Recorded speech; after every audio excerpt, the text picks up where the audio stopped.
ton jardin. Bienvenue à l'Académie 3 tonnes. Nous allons explorer ensemble dans cet enseignement la Terre et le vivant. Dans cette partie, nous allons voir comment la vie s'est construite à partir de l'atome carbone. Le carbone est un atome pratique puisqu'il cherche à se compléter avec 4 électrons. Il sait ainsi, par nature, s'accrocher à plusieurs atomes de façon symétrique. Il peut former une molécule avec l'oxygène et l'hydrogène de l'eau et la répliquer de nombreuses fois pour construire de grandes chaînes semblables à des colliers de perles. Ces immenses molécules, uniquement formées à partir d'atomes de carbone, d'hydrogène et d'oxygène, constituent la matière dite organique que l'on retrouve aussi bien dans un minuscule brin d'herbe que dans le tronc d'un immense manguier.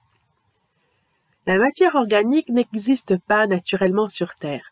Elle doit être fabriquée à partir de réactions chimiques qui dissocient les molécules autour d'elle pour prendre l'atome d'hydrogène dans l'eau, l'atome de carbone dans l'air, l'oxygène dans l'eau et dans l'air, et qui réassemble ces atomes pour constituer ces chaînes de matière organique.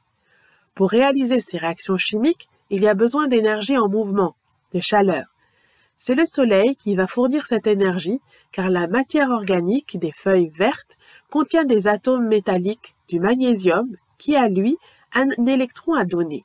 Sous l'effet de l'énergie du soleil, appelée photon, l'atome de magnésium va vibrer et expulser un électron, fournisseur de l'énergie de construction de la matière organique. Cet électron va pouvoir voyager dans la matière organique grâce à l'atome d'azote et se fixer grâce à l'atome du phosphore. La constitution sur Terre de ces usines à matière organique que l'on appelle cellules constitue un mystère pour la science moderne. Elle pourrait venir de l'espace, comme le disaient les anciens, tout comme l'atome de carbone, d'azote et de phosphore qui n'étaient pas au début de la formation de la Terre.